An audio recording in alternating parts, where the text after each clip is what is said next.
Detective V চলেছে হারমিওনের দাদা Kim সোকজিনের সাথে দেখা করতে। এত ঝামেলার মধ্যে সে নিজের দায়িত্বের কথা ভোলেনি। এখন যখন হারমিওন সেখানে নেই, তখন তার দাদার খোঁজ নেওয়াটাও তার দায়িত্বের মধ্যে পড়ে। হারমিওন মনভিলে ভালো আছে, তার সঙ্গে দেখা হয়েছিল এবং সে তার দায়িত্ব ঠিকঠাকভাবে পালন করছে। এই খবরটাই তাকে জানানোর জন্য সে হারমিওনের বাড়ির দরজায় যেয়ে দাঁড়ালো।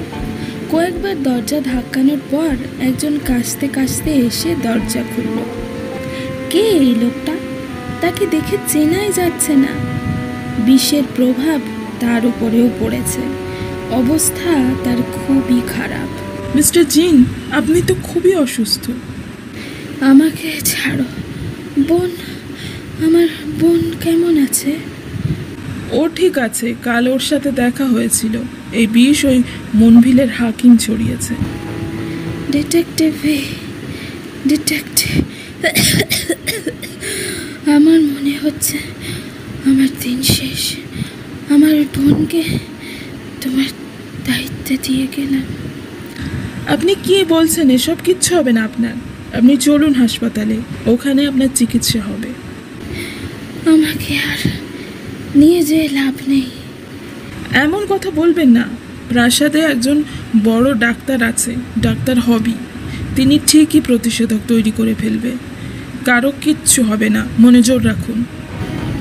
মিস্টার সোকজিনকে হাসপাতালে নিয়ে গেল সে। প্রথম দিনের চেয়ে আজকের পরিস্থিতি আরও খারাপ। জল সংকটও দেখা দিয়েছে একদিনের মধ্যে।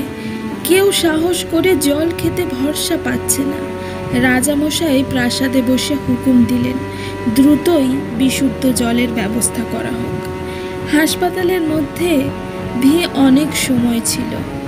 রোগটা এতই ছোঁয়াচে যে সবাইকে নাক মুখ ঢেকে রাখতে হচ্ছে।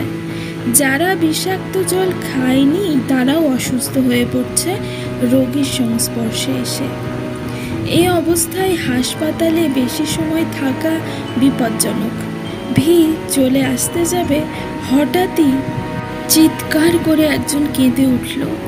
বিষক্রিয়ায় প্রথম মৃত্যু। একটি শিশু, তার মা তাকে জড়িয়ে ধরে কাঁদছে। মনভিলের হাকিমের উদ্দেশ্য সফল হতে শুরু করেছে। তার প্রথম বলি হলো একটি নিষ্পাপ ছোট্ট প্রাণ। তার কি দোষ ছিল এতে? একে একে আর কতজনকে যেতে হবে কেউ বলতে পারে না। হয়তোবা সবাই শেষ হয়ে যাবে এভাবে। ডিটেকটিভ ভিকেও যেতে হতে পারে, কে বলতে পারে। ভি বেরিয়ে এলো। এই অবস্থায়ও তার কেবল হারমিওনের কথা মনে পড়ছে। প্রেমিক মন বড়ই নিষ্ঠুর। সে কোনো কিছুর গণ্ডি মানে না। রাজকুমারের মনে এখন নবীন প্রেমের ফুল ফুটেছে। একটু অবুঝ তাকে হতেই হবে। সে আবার ফিরে গেল হারমিওনের বাড়িতে। বাইরে মণিকে বাধা রাখা ছিল। ভিকে দেখে মণি শব্দ করে উঠল। ভি মণির গায়ে হাত বুলিয়ে দিয়ে অনেক কথা বলল, সব তার গোপন কথা। 2 দিন অনেক ছোটাছুটি করার ফলে ভি অনেক ক্লান্ত ছিল। সে ঘোড়া রাস্তা বলেই বসে একটু জিরিয়ে নেওয়ার সিদ্ধান্ত নিল। খড়কুটো বিছানো মাটিতে বসে একটা খুঁটিতে হেলান দিয়ে সে ঘুমিয়েই পড়ল। আজকাল জেগে জেগে চোখ বন্ধ করলে হোক বা ঘুমিয়ে, তার চোখে কেবল হারমিওনের হাসি মাখা মুখটাই ভেসে ওঠে। স্বপ্ন অনেক সময় আমাদের কাছে সৃষ্টিকর্তার থেকে সংকেত হয়ে আসে। সে ঘুমিয়ে দেখল হারমিওন রক্তাক্ত অবস্থায় পড়ে আছে। সে ডাকছে, ডিটেকটিভ ভি, আমাকে বাঁচান। কোথায়? রাজকুমার। ভি তাড়াতাড়ি করে চোখ খোলে। চোখের সামনে জিমিনকে দেখতে পেল সে বুকে হাত দিয়ে আশ্বস্ত হলো। যা দেখছিল এতক্ষণ তা সত্যি নয়। তবুও মনের কোনো চিন্তা রয়ে গেল। কি করছো তুমি রাজকুমার? এই খড়কুটোর মধ্যে ঘুমাচ্ছ কেন?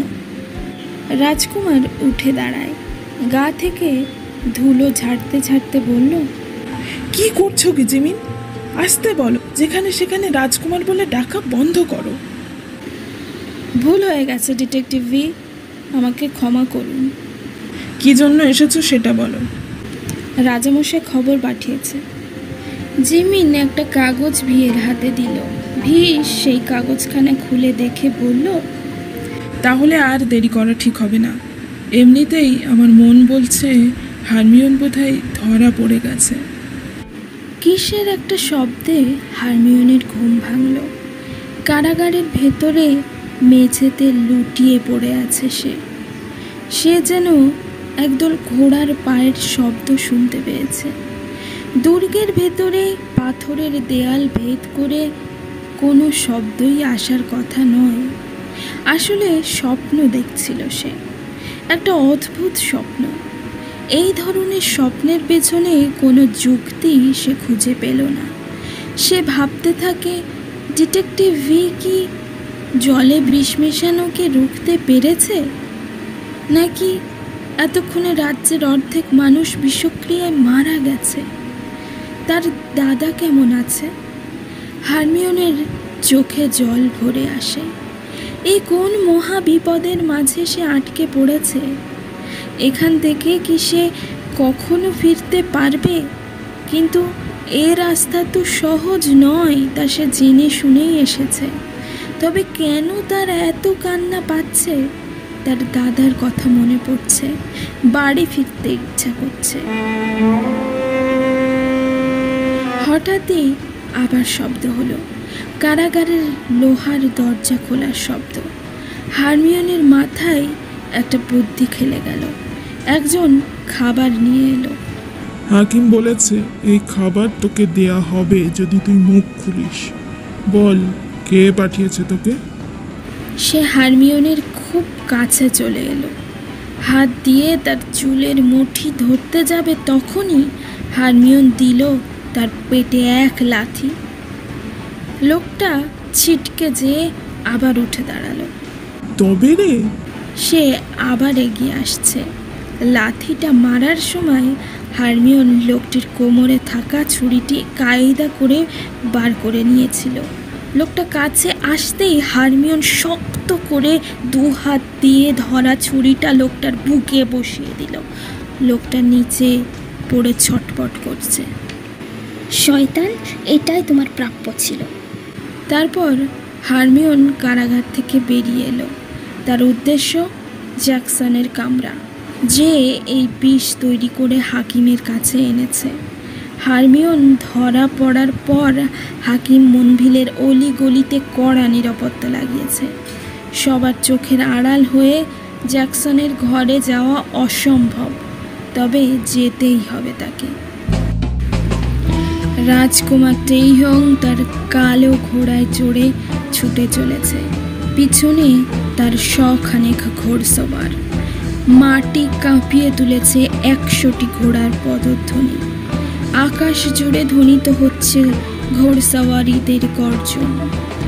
সবার সামনে চলেছে রাজকুমার ও পাশে সেনাধ্যক্ষ জিমিন। রাজকুমার চলেছে রাক্ষসের হাত থেকে তার হৃদয়ের রাজকন্যাকে রক্ষা করতে। মনভিলের কাছাকাছি আসতেই একজন পাহারাদার দেখতে পেল রাজামশাইয়ের একদল সিপাহী তাদের দুর্গের দিকে আসছে। দ্রুত খবরটা হাকিমকে জানানো হলো। হাকিম দলবল নিয়ে বাইরে বেরিয়ে এলো।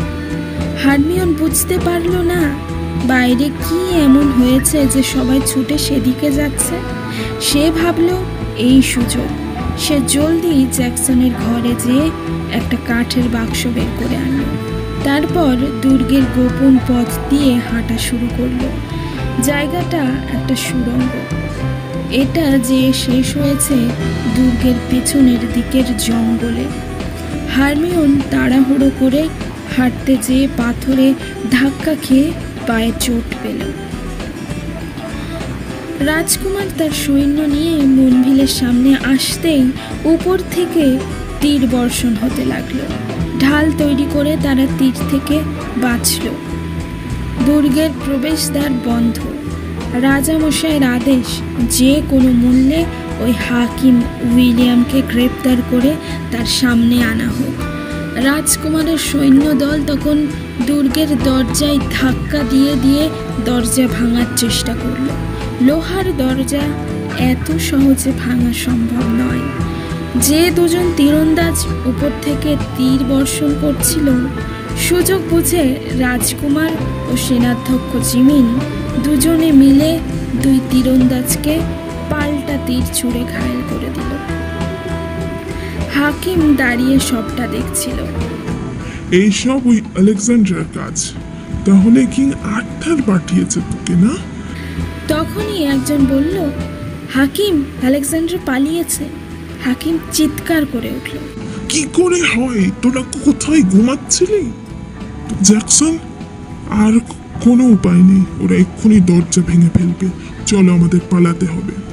জ্যাকসন ঘরে যেয়ে দেখলো তার বিষের বাক্স নেই। সে হাকিমকে বলল, আলেকজান্ডার বিষ নিয়ে পালিয়েছে। ওই বিষ যদি ডক্টর হবির হাতে পড়ে একবার, তাহলে ওর প্রতিষেধক তৈরি করতে সময় লাগবে না, সব পরিকল্পনা ভেস্তে যাবে। হাকিম বলল, জ্যাকসন, তীরে এসে আমি তরি ডুবতে দেব না। সুড়ঙ্গের পথ ধরো। ও ওই রাস্তায় গিয়েছে, বেশি দূর যেতে পারবে না। ও অনেক ক্লান্ত ছিল, জলদি করো। এদিকে রাজকুমারের সৈন্য দরজা ভেঙে দুর্গের ভেতরে প্রবেশ করেছে। রাজকুমারের তরবারি একে একে ছিন্ন ভিন্ন করে চলেছে শত্রুপক্ষের বুক। তার তলোয়ার রক্তে রাঙা হয়ে উঠেছে। তলোয়ার নিয়ে যেই তার দিকে এগিয়ে আসছে, তাকেই জখম করে দিচ্ছে রাজকুমারের তলোয়ার। তার বুকে ক্ষোভের আগুন দাউ দাউ করে জ্বলছে। মনভিল দুর্গ আজ সেই আগুনে খাক হয়ে যাবে। সেনাধ্যক্ষ জিমিনও কোনো অংশে কম নয়।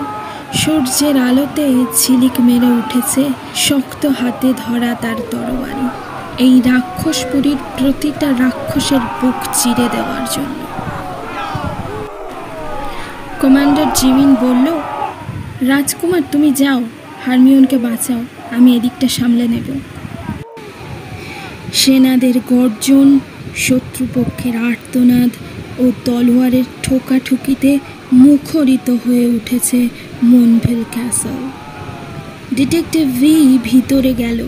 সেখানে কোথাও হারমিওনকে পেল না। একজন মহিলা ভয়ে ভেতরে এসে বসেছিল। ভি তাকে ধরে বলল, বলো হারমিওন কোথায় আছে, আর ওই শয়তান হাকিমটা কোথায়? বলো, তাহলে তোমার জীবন ভিক্ষা দেব। আলেকজান্ডার বিষ নিয়ে পালাচ্ছিল, হাকিম ওর পিছনে গেছে। হাকিম পালিয়ে কত দূর যাবে? হ্যাঁ, হারমিওন, একবার তো দেখবে যে আমি এসে গেছি। আমি আসছি, বাদামি চুলের সুন্দরী, আমি আসছি বলে ডিটেকটিভ ভি দুর্গের গোপন পথ দিয়ে এগিয়ে গেল। এই দুর্গের নকশা তার কাছে আগে থেকেই ছিল, তাই সুড়ঙ্গ খুঁজে পেতে সময় লাগলো না। ভি দ্রুত সুড়ঙ্গের রাস্তা ধরে এগোতে শুরু করলো। সুড়ঙ্গের ভেতরে ঘুটঘুটে অন্ধকার, তাই সে হাতে একটা মশাল নিয়ে প্রবেশ করেছে। কিছু দূর যেতেই পায়ের কাছে সে কিছু রক্ত দেখতে পেল। হাত দিয়ে দেখতেই বুঝল এটা টাটকা রক্ত। তার বুকে অসম্ভব যন্ত্রণা শুরু হয়েছে। হয়তো সে যেটা ভাবছে তা নাও হতে পারে। মনে জোর এনে সে আবার এগোতে থাকে।